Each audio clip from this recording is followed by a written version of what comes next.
प्यारे दोस्तों, अस्सलाम वालेकुम। आप देख रहे हैं इरफानी नेटवर्क यूट्यूब चैनल और मैं हूं मोहम्मद इरफान झारखंड। दोस्तों, एक बहुत इंपॉर्टेंट वीडियो के साथ एक बार फिर से मैं आप लोगों के सामने आ गया हूं। जी हां दोस्तों, अनहोनी की आहट, तबाही पक्का। जी हां दोस्तों, मुसलमानों का नया डर क्या है, मुसलमानों का नया डर और किस अनहोनी के जद में आ गई है दुनिया और किस चीज़ से डर रही है। जब आप जानेंगे तो आपको भी लगेगा कि बिल्कुल कुछ होने वाला है। और जिस तरह समंदर में तूफ़ान आने से पहले खामोशी छा जाता है, उसी तरह इस समय जो खामोशी दुनिया के अंदर है वो समंदर में तूफ़ान आने से पहले वाली खामोशी है। और इसी के डर के बीच पूरी दुनिया इस समय आ गई है। ख़ास करके मुसलमानों में दोहरी किस्म की डर इस समय बैठ गया है, देश के अंदर और देश के बाहर। क्या है दोनों डर, हम आपको उस मैटर के ऊपर इस वीडियो में बात करने वाले हैं। तो आप लगातार इस वीडियो में बने रहे, ज़रा सा भी स्किप नहीं कीजिएगा। उससे पहले आपसे रिक्वेस्ट करेंगे, अगर आप पहली बार मेरे यूट्यूब चैनल इरफानी नेटवर्क में विज़िट कर रहे हैं तो जल्दी से मेरे यूट्यूब चैनल इरफानी नेटवर्क को आप सब्सक्राइब कर लें, साथ ही साथ बेल के बटन को ऑन कर दें और ऑल नोटिफिकेशन के ऑप्शन को दबा दें, ताकि आने वाला हर वीडियो सबसे पहले आप तक पहुंच सके। दोस्तों, सबसे पहले हम हिंदुस्तान के बाहर से बात करते हैं। हिंदुस्तान के बाहर मुसलमानों की जो परेशानी जो बढ़ रही है, जो आफत की तरफ कदम बढ़ता हुआ जा रहा है, कहां कहां से मुसलमानों की तरफ आफत दबे पैर सामने आ रही है, वो हम पहले बात करेंगे। उसके बाद इंडिया में क्या है नया डर की वजह मुसलमानों का, और क्यों इस डर ने मुसलमानों को बेचैन करके रखा है। दोस्तों, सबसे पहले हम बात करेंगे तुर्की की। जी हाँ दोस्तों, तुर्की में आपने सुना कि तुर्की का ऐतिहासिक आया सोफिया को मस्जिद बना दिया गया, और मस्जिद बनाने के बाद लगभग 85 साल, कहीं कहीं दावा किया जाता है 86 साल के बाद आया सोफिया में आज़ान अल्लाहु अकबर की सदा गूंजी। और इस अल्लाहु अकबर की सदा गूंजने से जहां मुसलमानों में खुशहाली आ गई, मुसलमान खुश हुए और सभी मुसलमानों ने एक साथ मिलकर आया सोफिया के बाहर शुक्राने की नमाज भी अदा किया। लेकिन दोस्तों, जहां ये तुर्की के मुसलमान और पूरे दुनिया के मुसलमानों के लिए ये खुशखबरी था, वहीं जो मुसलमानों से जो जलन रखने वाले हैं, जो इस्लामिक कंट्री तुर्की से जो जलन रखने वाले हैं, उन लोगों के लिए ये बहुत बड़ा सरदर्द था, पेट में बहुत बड़ा दर्द था। और यही वजह है दोस्तों कि तुर्की के एयरबेस, तुर्की के मिलिट्री बेस में आपने सुना होगा कि अटैक हुआ। इस अटैक को करने वाला कौन है, इसका ऊपर से अभी पर्दा हटा नहीं है।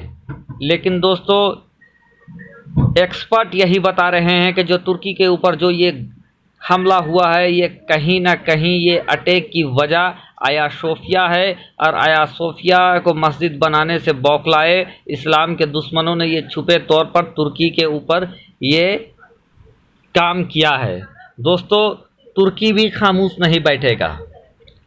जिस तरह की तुर्की को हम लोगों ने देखा है और तैयब रजब उर्दगान की एक्टिविटी को जिस तरह से हमने देखा है कि वो भी खामोश नहीं रहेंगे, और जिसने भी तुर्की के ऊपर ये हिमाकत किया है वो उनको सबक सिखाने के लिए ज़रूर सामने आएंगे। तो दोस्तों, यहाँ भी मुस्लिम कंट्री तुर्की में एक आहापोह की स्थिति बन गई है, डर लोगों के जहन में बस गया है दोनों ही तरफ। वहीं दोस्तों, आपने अगले खबर की तरफ हम चलते हैं तो देखेंगे एक और कंट्री, ईरान। ईरान में आपने देखा कि लगातार ईरान के 2 परमाणु संयंत्र, जहां परमाणु के जो भंडारण किए जा रहे थे, उन जगहों पर, उन मिलिट्री कैंप्स के ऊपर अटैक हुआ है। अभी तक खुले तौर पर ये किसी ने नहीं ये कहा है कि ये अटैक उनके जानिब से हुआ है, लेकिन एक्सपर्ट और जानकार का मानना है कि ये अटैक मोसाद की कारतूती है। मोसाद, जी हाँ दोस्तों, दुनिया के सबसे स्मार्ट, सबसे मजबूत, सबसे भरोसेमंद और सबसे सटीक जासूसी एजेंसी मोसाद, जिसके नाम से डंका बजता है पूरी दुनिया में, ये इजराइल की खुफिया विभाग है, खुफिया एजेंसी है। और दबे पांव ये दावा भी किया जा रहा है कि जो इजराइल ईरान के ऊपर जो अटैक हुए हैं उसके पीछे कोई और नहीं बल्कि ईरान है। तो यहाँ भी एक ईरान प्लस इजराइल जो कि एक प्योर यहूदी कंट्री है, इनके बीच भी यहाँ भी गर्माहट और जंग की आहट के जैसा माहौल उत्पन्न हो गया है। साथ ही साथ दोस्तों दुनिया लेवल में हम बात करें तो तुर्की और अमेरिका के रिश्ते में खटास है, और तुर्की सऊदी अरबिया के रिश्ते में भी खटास है। और इस तरह के माहौल बनता जा रहा है कि कहीं कभी भी किसी वक्त भी जंग सा माहौल उत्पन्न हो जाएगा, और जब जंग होता है तो सब के सब इसके जद में आते हैं, सब तबाह बर्बाद होते हैं, कोई कम तो कोई ज़्यादा। दोस्तों उसके बाद हम इंडिया की तरफ रुख करते हैं, अपने मुल्क की तरफ रुख करते हैं। तो दोस्तों आपने ये देखा कि इस समय तबाही, कोरोना की तबाही, महामारी की तबाही किस तरह पांव पसार रही है, और दिन प्रतिदिन इसका आंकड़ा और व्यापक होता जा रहा है, और बड़ा होता जा रहा है, और घनघोर होता जा रहा है। और ऐसे में बकरीद का महीना भी आ गया है, बकरीद का त्यौहार भी आ गया है।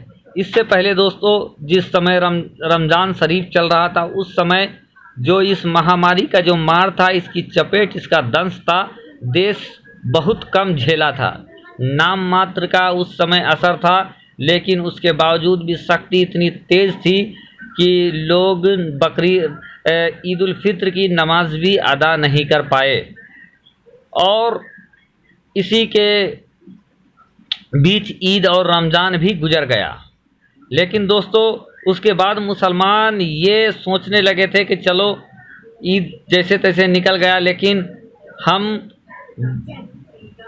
बकरीद में, ईद उल जुहा में हम बहुत ही धूमधाम के साथ अगला फेस्टिवल सेलिब्रेट करेंगे।